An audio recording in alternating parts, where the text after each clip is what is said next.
Hey everybody, this is Deji. And Chris.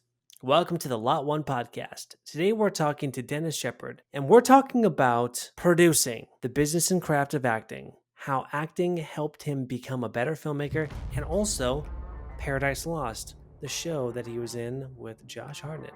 So let's get into the show.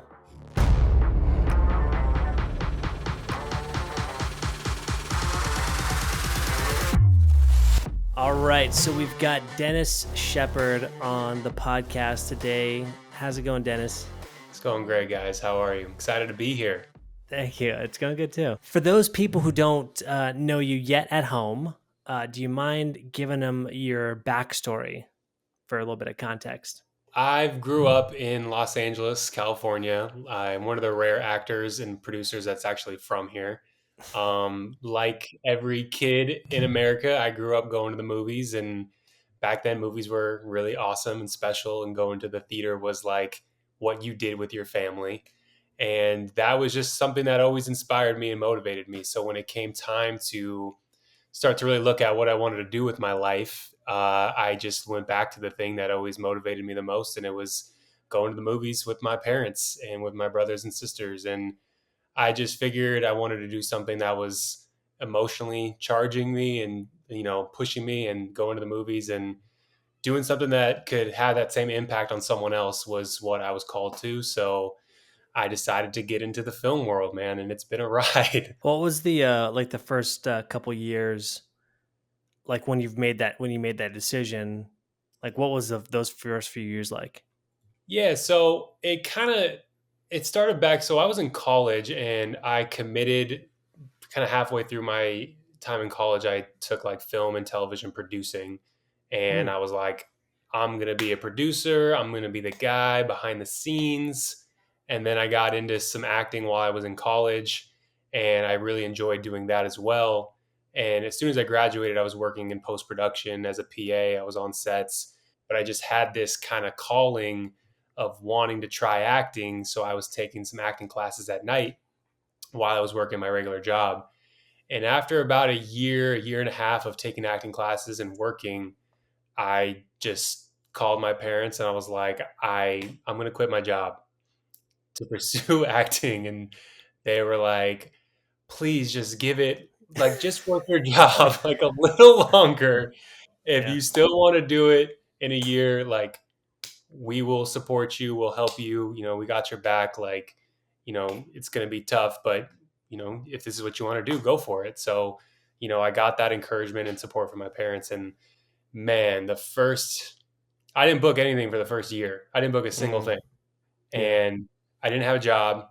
All my money was gone. I was living at home with my parents, and I just thought it was going to happen like that. Like, I think my first audition, I actually got a callback and was put on a veil for a commercial for Google. And I was like, see, I knew it. This is going to be easy. And it took a full year of going on auditions, of just going to auditions, going to acting classes, no money, trying to find anything to do with myself, because I was just sitting at home waiting for the phone to ring, and it Yeah. wasn't. And it was tough, man. It was tough. It took a lot of self reflection. It took a lot of like digging myself out of holes to just like keep pushing. And just with time, I learned so much more about the industry. I met Mm. so many more people. Like, my network grew. I took so many more classes. You just need time to grow in this industry. And it's just, they don't teach you these things when you're in acting classes. It's just, there's so much more to than just acting. Yeah. What were some of those like misconceptions that you believed about acting and getting started that you had to figure out on your own? I thought that if you were a great actor in your acting class and the teacher told you you were great, then you would be successful, and Mm. everyone else would think you were successful. And it's like, you get into a room and it's as cliche as it gets. Like, every single person that's waiting in line looks exactly like you. And it's like, you think what you're doing is so awesome and great, but it's like there's 12 more guys that are doing the same thing too. Mm. And it's like feeling like you just have to really, really commit to it. You have to really love it. And like, you have to just realize that when they say like you're going to get a lot of no's and a lot of rejections, that like it's not personal, Mm. and you just have to just keep picking yourself up and keep going. Like, I think I just thought that it was going to happen so much faster than it was, and you just need to expand your horizons. You need to just find other avenues and other ways to break through. If you can't just sit back and the phone's going to ring and you're going to get that big audition. I thought that an agent was going to come to my acting class and just like pick me up and throw me on TV, because that's what you see and hear in the movies. Yeah. Um, but no, I mean, it's all about being proactive and you going out and seeking these things out and you making it happen, especially in the beginning. Like, my favorite show growing up was Entourage, and I thought, Vinny Chase walking around like Ari Gold's making deals for him. It's like, Yeah. no, that's not happening. Yeah. That's not happening. It's not happening in the beginning, maybe not even in the middle, maybe Yeah. towards the end it'll happen, but like, Yeah. no one's going to root for you harder than you're going to root for yourself. And like, Yeah. you can't, the cavalry's not coming, especially not in the beginning. Why do you think that like mindset came from, like, just how people perceive it, but more like how it's kind of like taught, how like acting classes like teach it, or So I think that there needs to be a whole separate class on. They're starting to do it now. Like, there's career coaches and Mm. consultants. Yeah. Um, but even the way I was trained in my acting classes, it's different than the way you are on set. Like, I was in a class for 2.5, 3 years. It was this really intense Meisner course, scene study. Everyone in there is pouring their hearts and guts out, and Hmm. you're showing up every day, giving it everything you can. Um, but then you go into a casting office, and they're like, "Who are you? What have you done? Are you going Yeah. to meet with an agent or a manager?" And they're like, "I'm sorry, but like, who do you know here? What have you done? What have you worked with?" So Hmm. it's like, where's your headshots? What's your reel? What's your resume look like? And I'm like, well, my teacher told me I did a really great job last week. And they're like, I don't know who your teacher is, man. Like, that doesn't mean anything to me. So Yeah. I think there's like a perception that it's this crazy, artistically driven thing, which it can be. But Hmm. I think the business side is just so unspoken, especially for development actors that are on their way up. I just don't think that. I think everyone wants to get caught up in the arts and the teaching and the craft.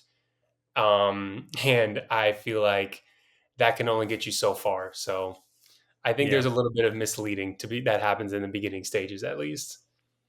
Yeah. Definitely. In my experience, I mean, I've tried acting. Not that's not where I need to be. But just in film in general, and kind of going through the the motions of like, all right, well, I'm a PA, I'm on set, I'm doing, I'm like overachieving, right? I'm doing better than all of the other Yeah. PAs. Like Yeah. I'm running circles around them, and Yeah. I thought that was for me, that was what was going to get me my next shot. Mine, they're going to level me up because they're like, oh, look at this guy. He's like running circles around these PAs. Like, what else can he do? Does he Yeah. want to, does he want to direct? Does he want to produce? What does he want to do next? And then like they're going to bring me up. But like you said, it just, you need to kind of be seeking out these opportunities for yourself, and no one's really going to be helping you. Like you said, no one is like your biggest fan but you. Yeah, I mean, and I started as a PA, and I Yeah. remember those days as a PA where, the thing is, what happens when you're 20, 21 years old and you graduate college, you're entering this new phase of your life with, at least I did, with so much ambition and so much drive. And I was just so motivated to like be as impactful and as legendary as I possibly could. And it literally drove me to a point where like, I need to get up as early as I can. I need to hit it to the gym. I need to go. I need to do this. I show up to set. I'm going to be the most positive person there. And there's a lot of people that get burnt out by that or don't really like that or you get rubbed the wrong way by that. But you want to come at your career with so much energy, but like you don't realize that it's such a long game, and you need to Yeah. learn that like it doesn't need to all happen on the first job that you were ever a PA at, or it doesn't need to happen on the first acting gig you ever get. But I kind of saw being a PA and like working as a post production coordinator as like my own little acting experience where I was, Mm. it made me, I was excited to go to work because I knew that I would try to find a connection with each person I was working with. And I'd find a way for us to like, I was in an office with like, everybody was like 30 years older than me. So I was looking around and I was like, you know what? I think this job, this kind of situation is always going to be there. So let's try to do something kind of big and kind of crazy while we're still young and ambitious. But that ambition can only really drive you for so long because eventually you get older and you got to pay bills and you have Yeah. responsibilities. And so, yeah, man, I've definitely been that excited PA thinking that the director's going to notice me and put me on set with him and the camera's going to be there. Like that's how I operated. I Yeah. thought that was going to happen. I think there's those outlier cases where like stuff like that happens for sure, Yeah. where it's Yeah. like, oh, this producer who's actually looking at those types of things will like recognize the work, the hard work you're putting in and like give you that chance. But, Yeah. like Deji, I've worked with you on sets and you're a killer on sets. And I'm like, why has this guy not been promoted? It's because half of them don't even freaking care because they already have their Yeah. close knit group that is already Mhm. doing it for them. And so it's like, where are you going to put those energies into things that'll actually get you to the next spot? Like just relying on, and that's something I think that I've been in the industry a lot less or a lot longer or a lot, not as long as you guys. And I think for me, that's a realization that I've had to come through just with talking to like people like you guys who've been in it a little bit longer of just like, like you can work your butt off, but like unless you know someone who's going to give you a chance, like the likelihood of them recognizing you and be like, yeah, you could do this next big thing is it's hard. It's hard to make that Yeah. breakout. You kind of just have to do it yourself. It's tough, man. Yeah. It's tough. I've had a couple of situations where I got really, really lucky with one person sending an email and referring me to a job. And then being on that job, the person down the hall saw me working every day and was like, hey, my assistant's leaving. Do you want to hop on this train? Like, so I left that job and found myself in a new one. So it's like, Yeah. at the end of the day, like just getting yourself there and in the environment and in front of these people, whether they be producers, directors, writers, casting agents, it's just like they don't know what's not in front of them. Like Mm-hmm. the first thing I ever wrote, I DM'd this DP that I'd never met before and was like, hey man, I like your stuff. I saw you made a friend of mine's video. Would you be interested in coming to film my video? Worked with him for a day. It worked out really well. We hit it off.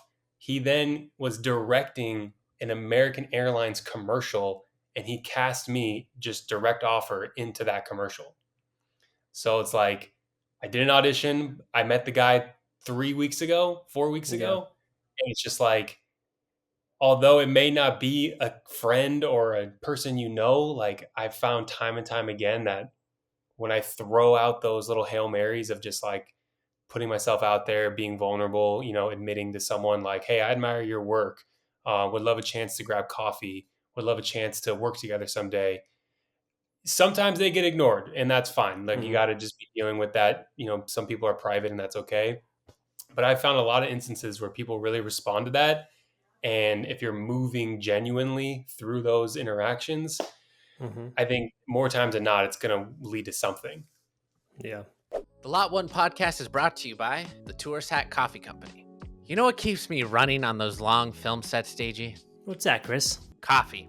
And you know what's the worst thing ever? A swift kick in the pants. No, bad coffee. So that's why I choose Tourist Hat Coffee Company's high quality coffee beans. Their artisan roasted single origin coffee and handcrafted blends are so much better than those stale stuff you get from those other brands. beans. Yeah, those things are bad. Tourist Hat Coffee Company's coffee is artisan roasted, micro roasted, single origin, and their small batch roaster that handcrafts their blends to maximize peak freshness upon delivery.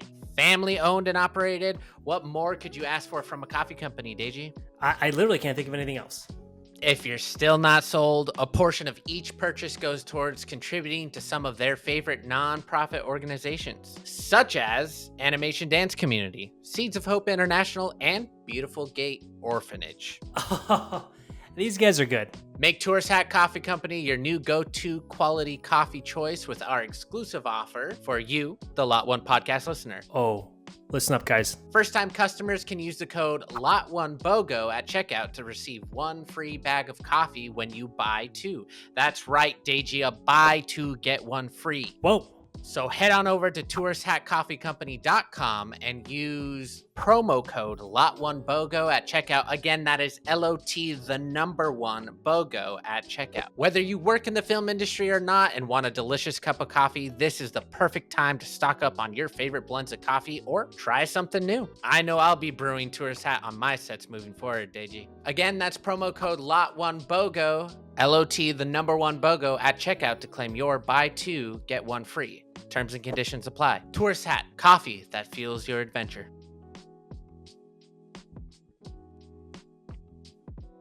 Working as a producer or a writer or a director and working like as an actor, like all those fields interact and intercut with each other so much.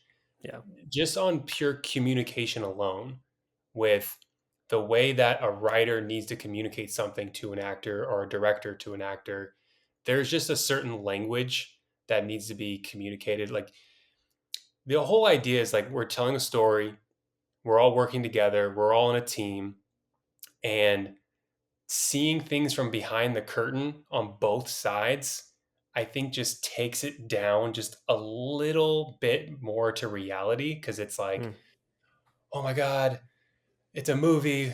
It's so big. It's so scary. But it's like at every level, it's the same thing. It's you got a guy that wrote the script. You got a girl that's behind the camera. You got a girl that's in front of the camera. And we're all trying to figure it out how to make this look as good as we can. Mm-hmm. And at the end of the day, no matter what scale you're on, like everyone's just trying to figure it out, especially on the day, because whatever you have planned, it's not going to work. It's going to go south. And as prepared as you are with the shot list, you're going to get there and it's going to be completely backwards. And it's like, at the end of the day, like as prepared as you can be, you just have to be able to adapt and be able to pivot. So in acting, it's like improv, pivoting, redirecting, notes, changing it, going from this way for that way. Can you look over here? Can you look over there? You know, and then when you get to set and you're a producer, oh my God, the couch doesn't work. There's no chairs. What do we got to change this whole scene. It's like, I think it's just what I've learned is like to not hold on to things so tightly and just have the confidence in the ability to adapt. I mean, that's filmmaking, I think, in a nutshell, is like, hey, we don't know what the hell we're doing, but we're going to figure it out together. Like, is everybody down for the ride? Let's go. Yeah. Like, what is the draw for you to be a producer as well as an actor?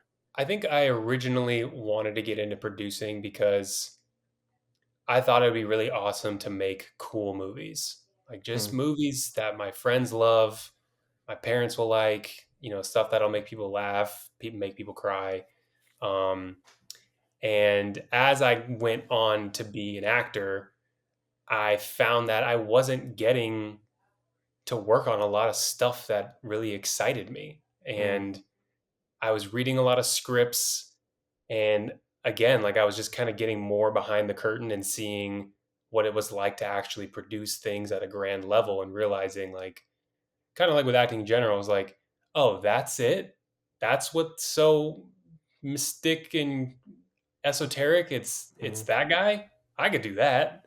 So it was like seeing other people make their things and realizing, okay, well, how did you do that? Like, oh yeah, I just hired a couple guys and pointed the camera and this was the script. And I was like, okay, as I went about my adult career, I was like, my ideas are, I think I have good taste. Like, when I suggest a movie to my friends, they like it. When Mm-hmm. a new song comes out and I suggest it, people respond to the things that I find entertaining.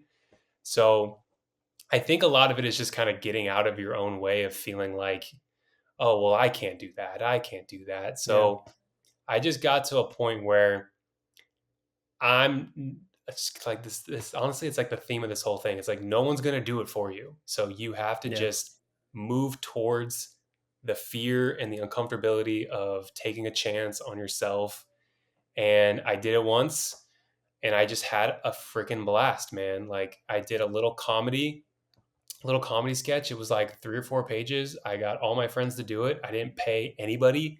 Mm-hmm. And As you I do. was so proud of the way that went. And I just had so much fun. And again, then another friend called me and he's like, hey, man, like, I really like the way you did that project. Could you help me make mine? And Mm-hmm.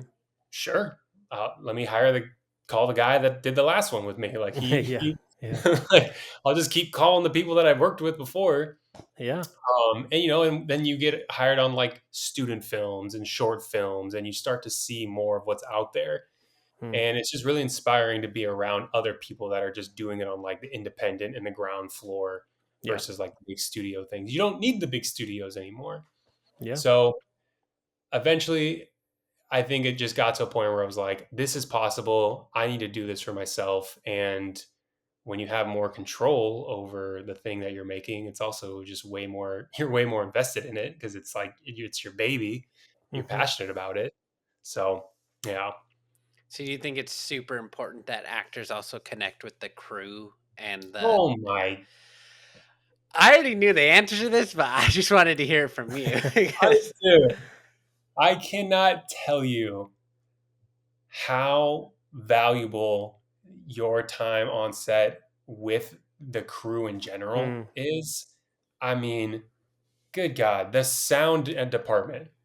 That guy and I are literally with each other all day long. He has to come up to me before and after almost every single take. And he's the guy standing in the back, either with his boom or on the monitor. And you don't think anything of it.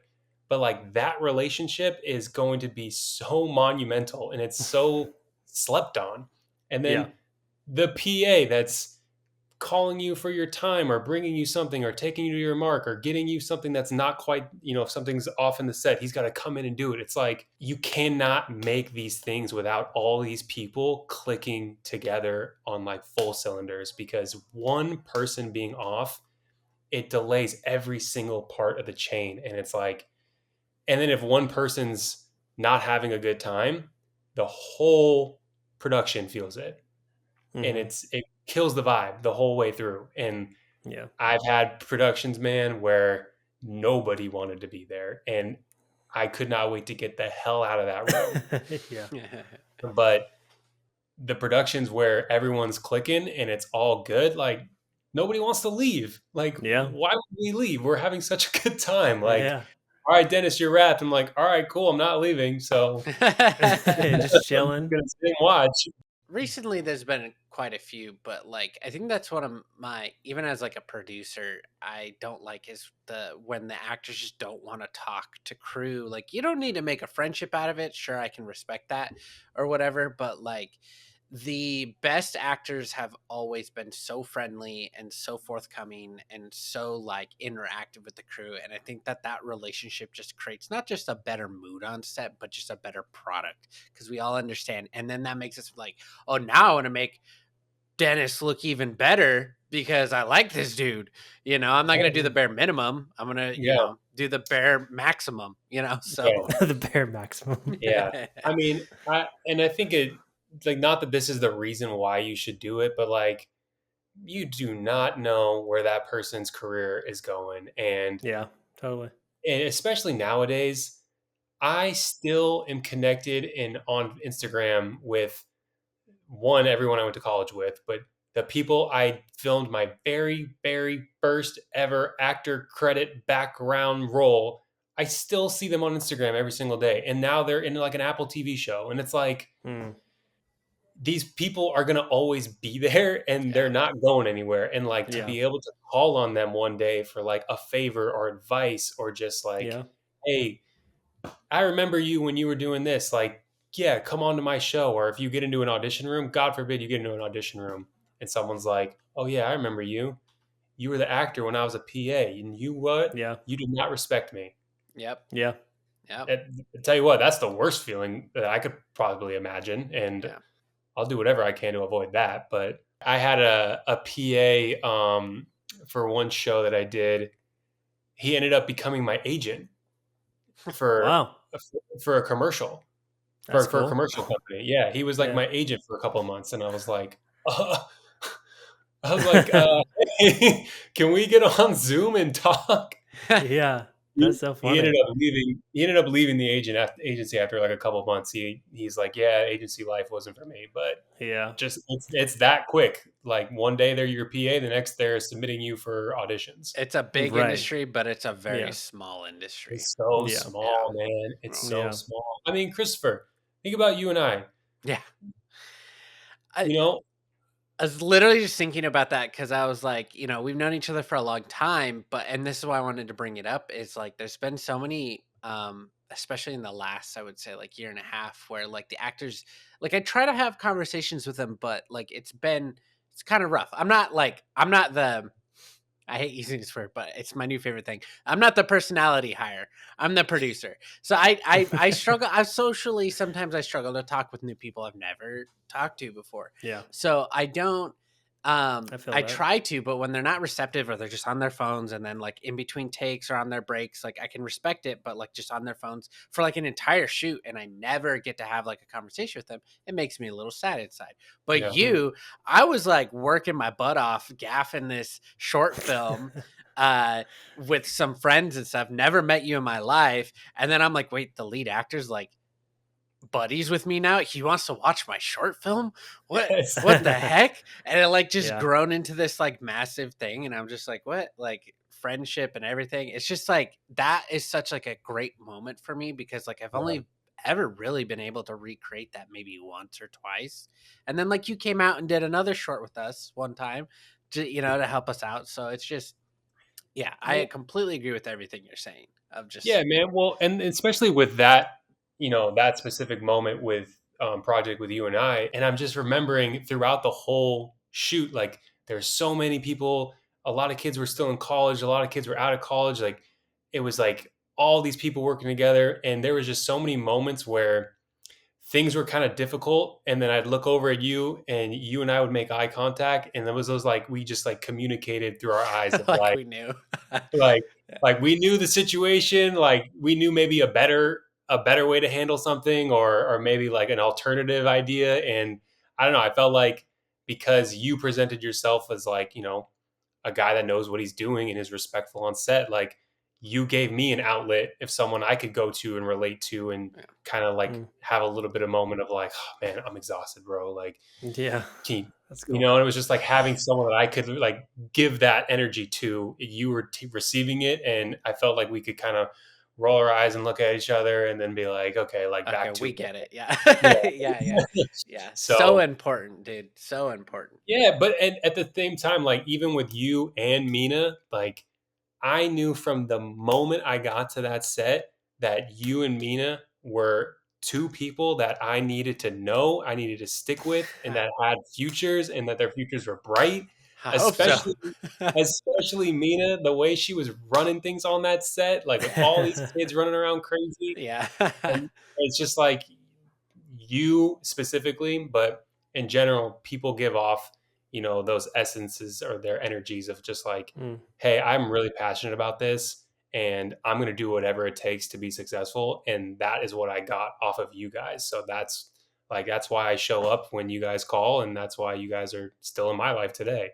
Thank you. Stop making me blush, man. But I cannot, agree with everything you're saying, how important it is to, and I same with me, someone who's just doing crew, like making friends with these actors, because like when I don't have a big budget, or I'm just doing a personal project that's 3 pages and I need some actors, like I can just call upon them, and then like next thing you know, Dennis Shepherd's in the next Dune movie. Maybe he gets me on as a PA, who knows? Like that's kind of like my train of thought, like in general, but like more specifically just lifetime friends, because this industry is so tough. You really just need those types of people.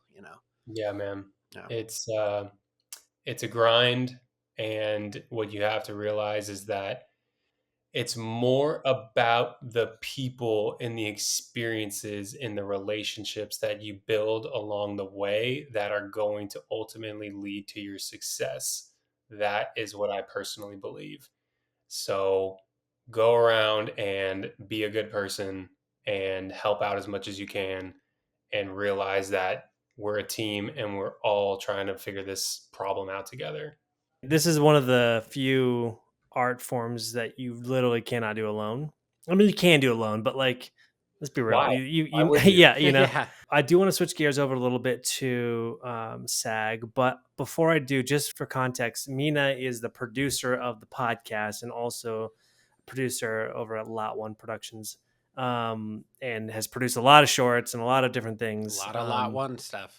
A lot ones. Hey, film industry folks, Deji here from the Lot One podcast. We've got big news. You can now be a VIP member of our film loving family by joining our Patreon page. Get early access to episodes, exclusive behind the scenes content, and connect with fellow filmmakers. Your support means so much to us, and it helps us keep the reel rolling. Head on over to patreon.com/the Lot One podcast, and let's make movie magic together. Thanks for being a part of the Lot One podcast journey.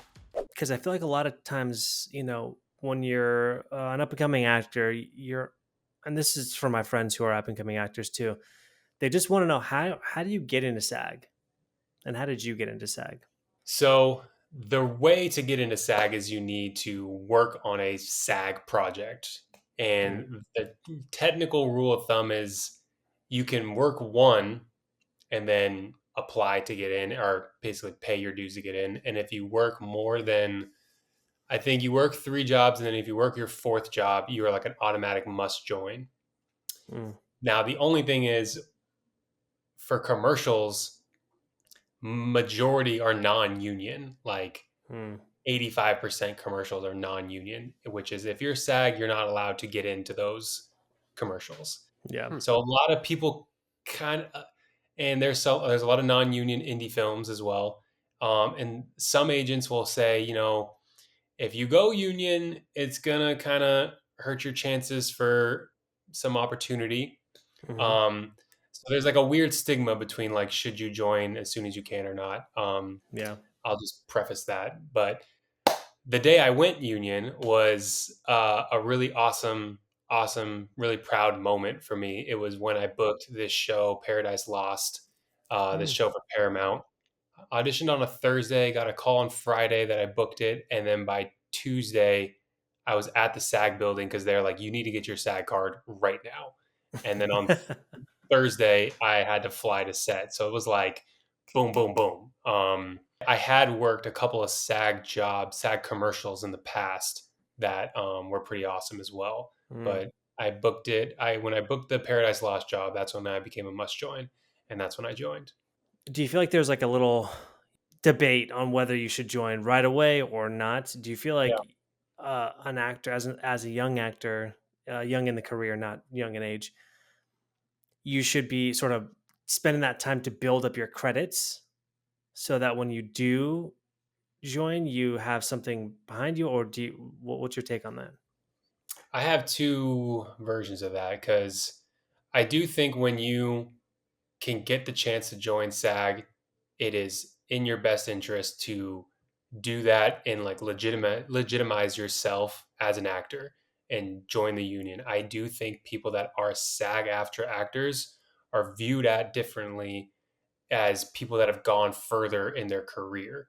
I think that when casting directors look at an actor, whether they are SAG or non-union, I think they immediately think, okay, this person's SAG, they're more professional, they're more experienced, they've been on a SAG regulated set which means something, you Yeah. know. So I do think that's important, but there is just so much more limited opportunity right now for development actors to just jump into a SAG national commercial or a SAG television show where they can like it's just the opportunities right now are just they're few and far between, and it's very unfortunate. And I know for myself, I learned so much more my first couple of years of just like going to short films and student films and doing as many as I could and getting on set and just learning, what does back to one mean? What does, Yeah. hey, can you hit your mark mean? What does all these little technical terms mean? Because you don't want to get to a SAG set where Yeah. it's for Pepsi and there's a Yeah. millions of dollars on the line and the director's like back to one and you're looking at him like deer in the headlights because you don't know what back to one means. I mean, that's a Yeah. quicker way to get fired. And can you imagine what your agent or how your ego would feel at that point? Yeah. Because Yeah. I know for me, the first time I ever booked like a short film that I auditioned for, I showed up, auditioned for, went to Hmm. set. It was like a non-union little thing. This guy just like very cute little comedy. I was so freaking nervous. Yeah. All I could think about was my lines. Did I know my lines? Did I know my lines? Did Yeah. I know my lines? Yeah. And everybody on set they were all friends. They all knew each other. They were all Oh yeah. Yeah. just joking around. And I was just the whole time I was just like, oh my God, like how do I stand? What do I literally what do I do with my hands? Like Yeah. Right. those are the thoughts you're having when the first time you're like on a legit set. It's crazy. They just So start raising in the air. I I have like a monologue in this short film where I'm literally standing there and I'm just like arms to my side, just saying the lines like this. And I look back on it now. It's like I could have done something. Like I could have done anything. Yeah. And I didn't just because I was just like, I got to get my lines right in this moment. There is a lot of non-union things out there that are not really regulated. You know, you don't know who the Mm. director is. You don't know where it is. You don't know because they could have you going to the middle of nowhere in the middle of January and you're jumping in a freezing cold lake and they're like, do it again. And you're just like, what? But there's no Yeah. one there to protect you. Yeah. So when I'm self submitting for jobs, there is a website for actors that are more development where you can enter your headshots and your reel, and you can find roles based on your breakdown of your type, Mm. age, ethnicity, character types, and you can self submit, and you only have access to a certain scale. You know, anything that's on television or like Netflix or HBO, you know, big movies, you don't really get to see that next tier. So it's like independent student films, more up and coming things. So I would try to get 10 submissions a week. I have a quick question. What is development actor? Say your brother wanted to go become an actor, your brother or sister wants to become an Yeah. actor. They go and get headshots. They take an acting class. They set up an online profile. They can start submitting for things. A certain tier of agency is not going to give you the opportunity to go and audition yet because you're still kind of finding yourself. You're Mm. still kind of green. You know, they're not going to stick their neck out for you, so to speak, with casting because they don't really know if you got what it takes yet. So Mm. a lot of actors are in like a development stage where Got it. they're just trying to make a name for themselves. Hmm. They're still, you know, developing their career. So it's like, Okay. you know, it's like kind of the phrase of like you're green, which is someone who's just Yeah. inexperienced. The way that you can also build some credits is like going on like USC's film school. They are making short films 100 times a year, Yeah.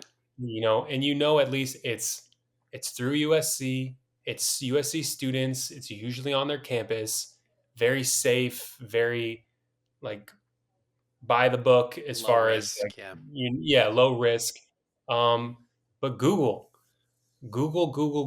every single name as executive, writer, director, casting. Google Instagram, see what they've done. Are they legit or not? And Mhm. you can suss things out pretty quickly whether or not it's going to be of quality. But my path and my recommendation is get a few notches on the belt before you worry about like joining SAG, because it's a whole nother league. Coming from the opposite side, from a producer standpoint, because we love Actors Access. Yeah, it's like we just get these like people who fit the role description submit, and then we say, hey, here's a side, submit a video reading the side, and then we receive that, and then that's what we made our choice off. So we would get like a list Mm. of like 200 actors who fit the role, and then we'd say, Wow. hey, submit, and then we'd get like 20 Yeah. responses. Yeah. In the beginning, I only had a commercial agent who was only submitting me for commercial things. Um, and I had been taking, these really, really intense acting classes, theatrical, drama, comedy, the stuff that you dream to do on HBO. But I wasn't auditioning for any of it. I was just going and doing like silly commercial auditions, which are just like, hey, smile, tell us something cool about yourself. I had to be basically informed by another person from my acting class, like, no, you need to take control of this. Like, you can submit for things, you can find projects, you can put yourself out there.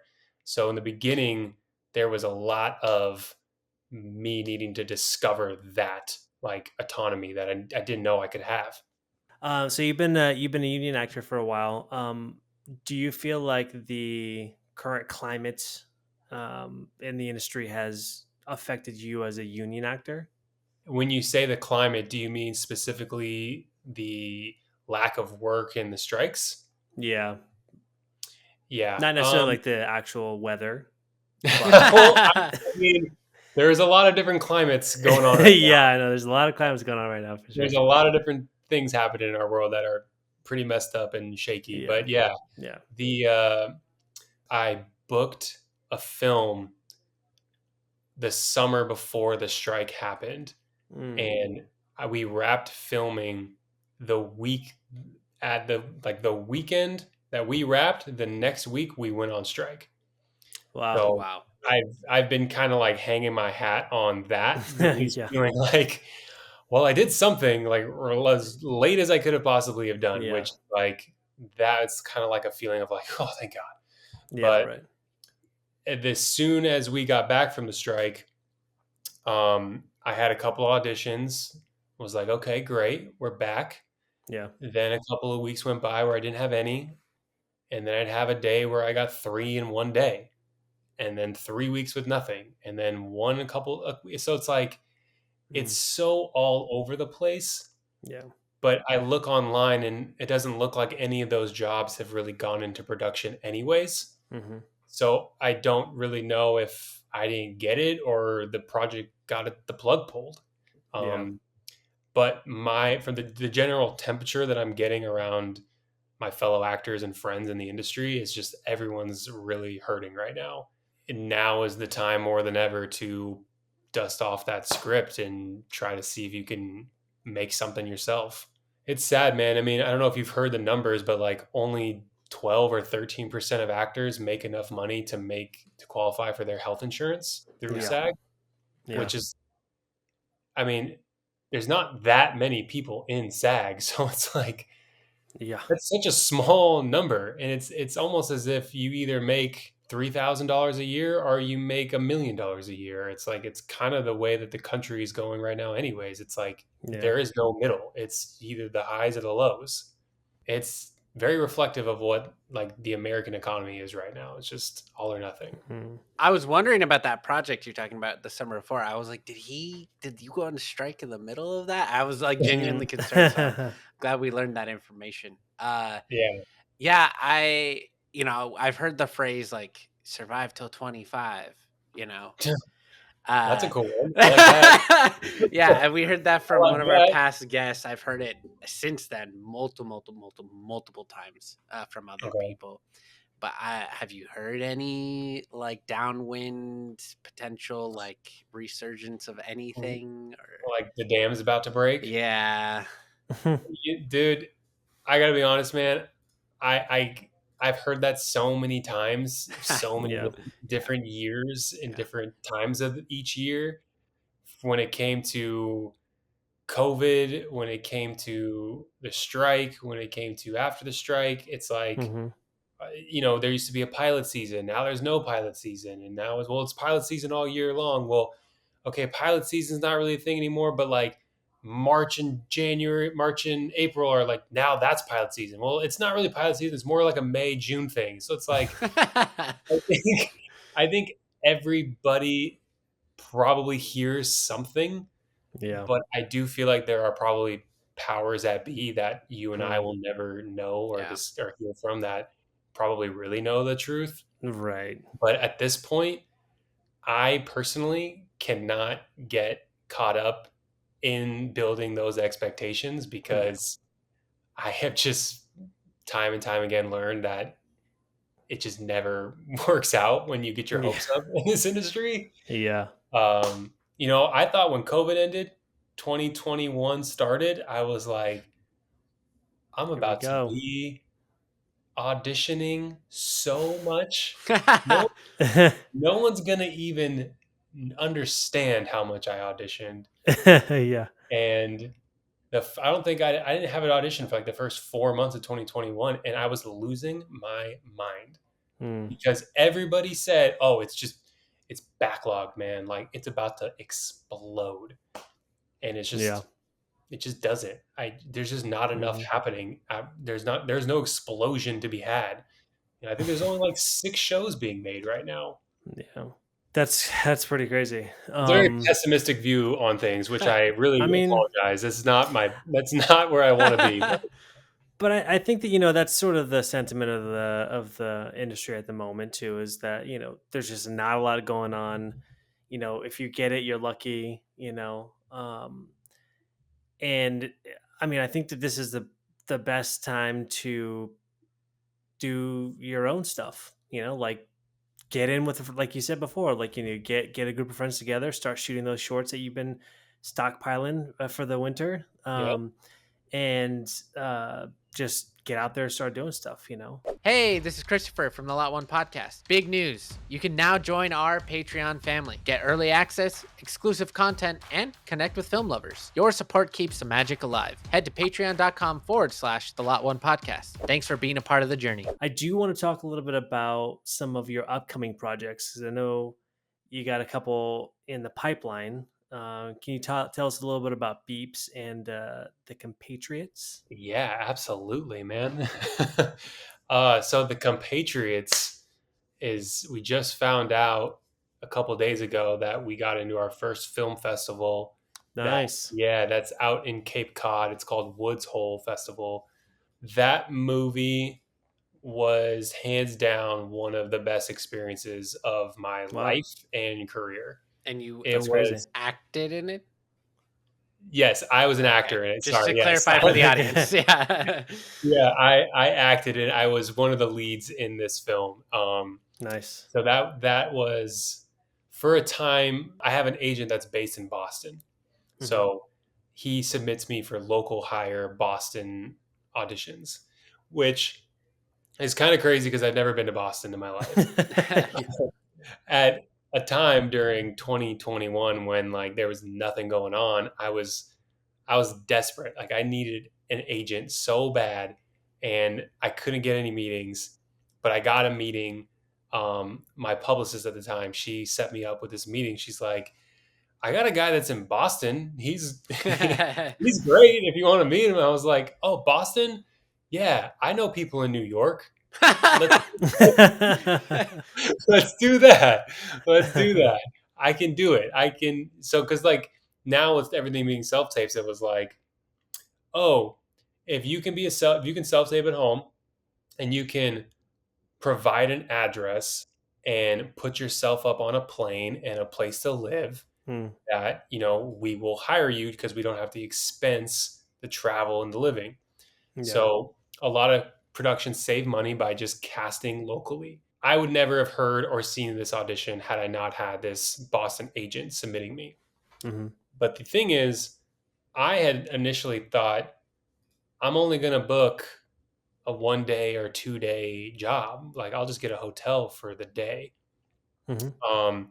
And sure, that might cost me like a couple $100, but like to me, it's an investment in my career. Yeah. That credit means way more to me than like a $400 flight. Like I will pay $400 if you can tell me I'll have a CSI credit on my resume, or Yeah. like Yeah. a succession credit right now. I like take Yeah. all my money. Yeah.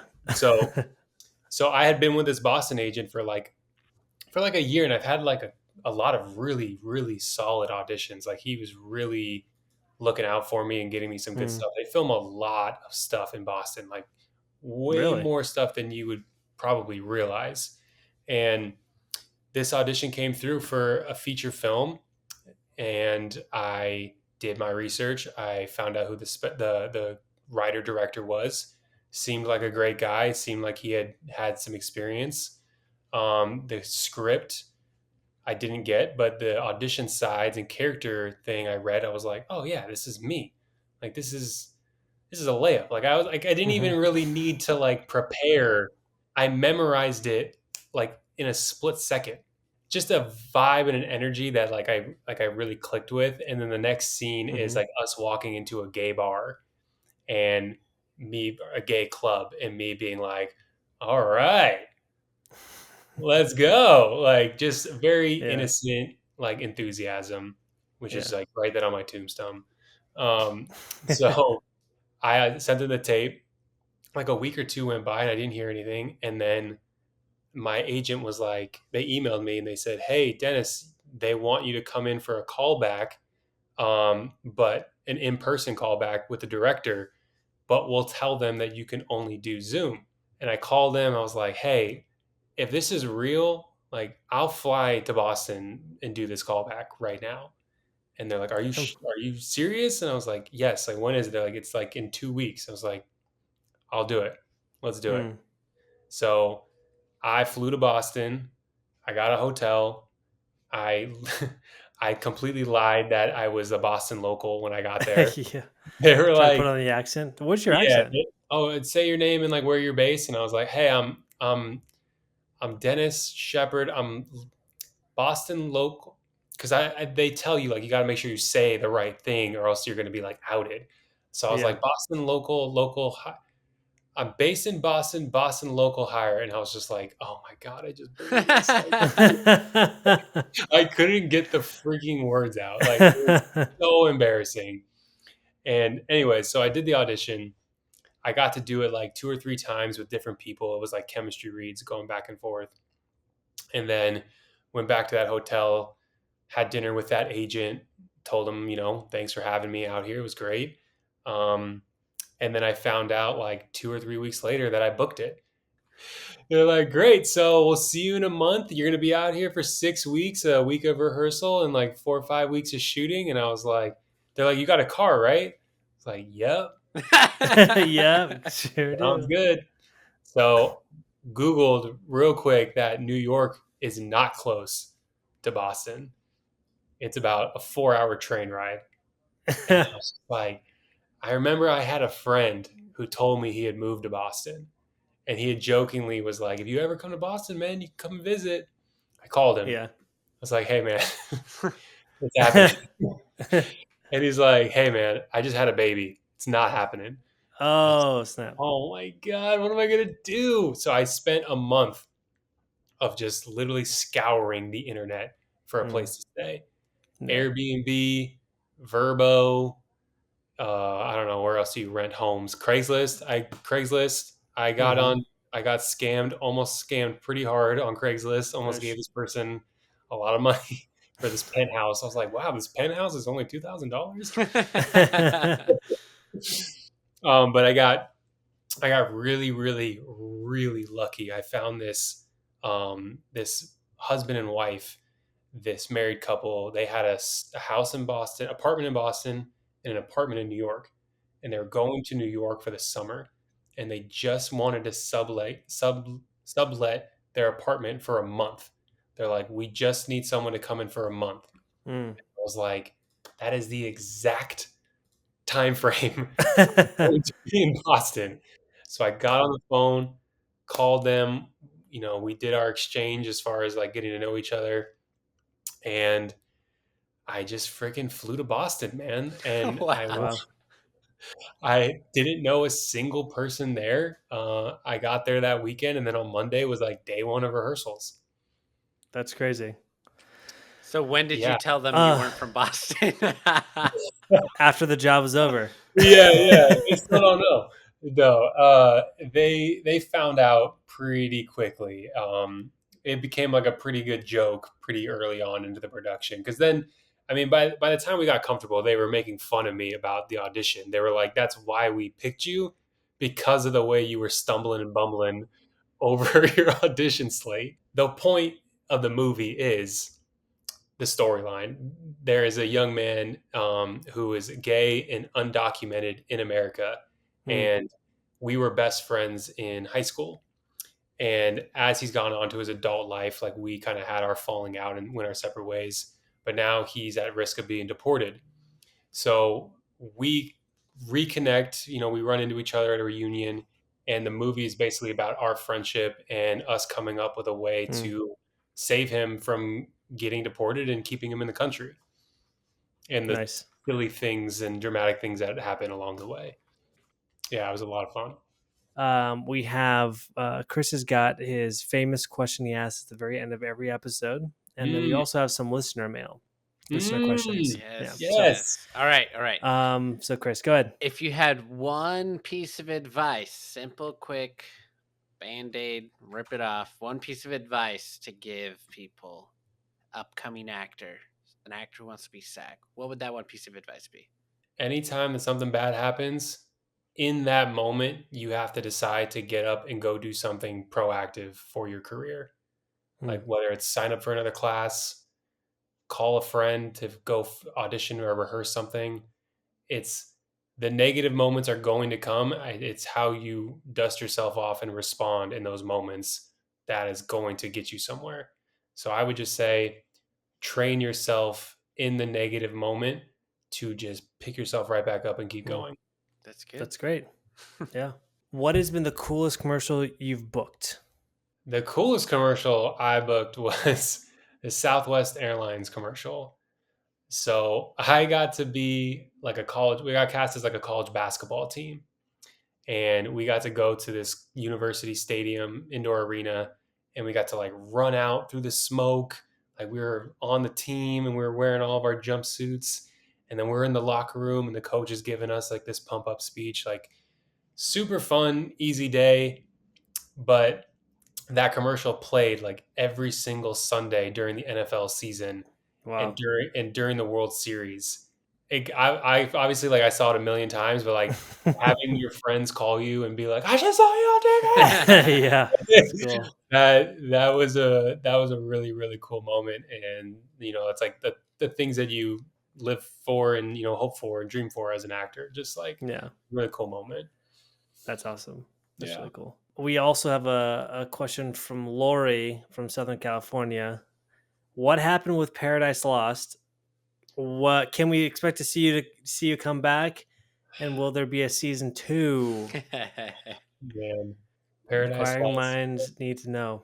That is my baby, but unfortunately, the Paradise Lost days have come to an end. That Oh, They're was lost. they are forever lost. Paradise is forever lost, quite literally.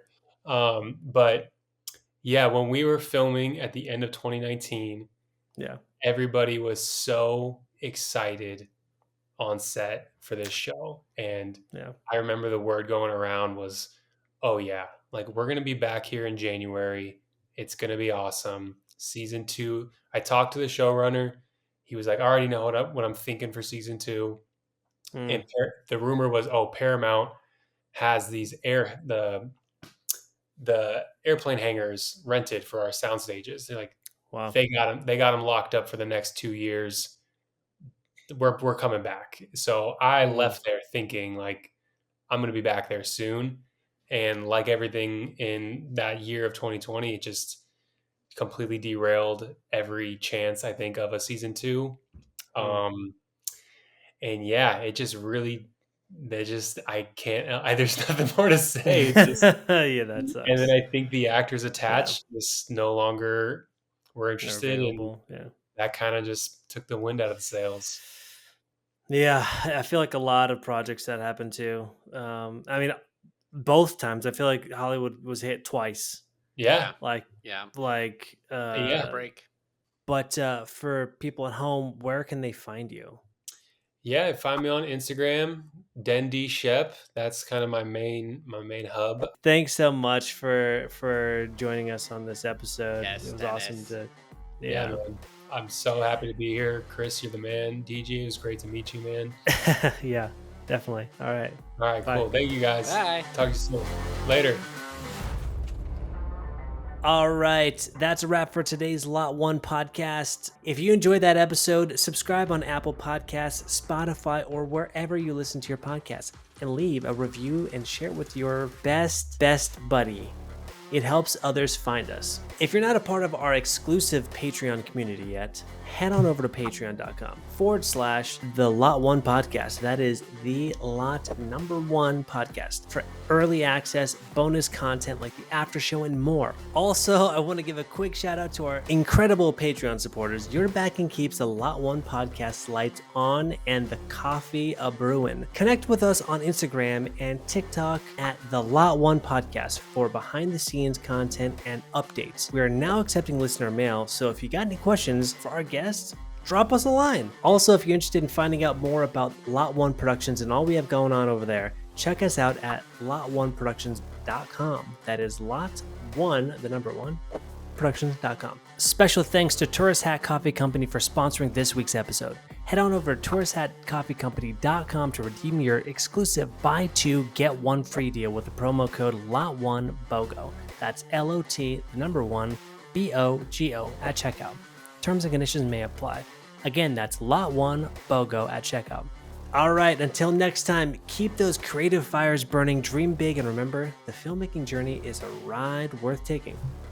See you next time.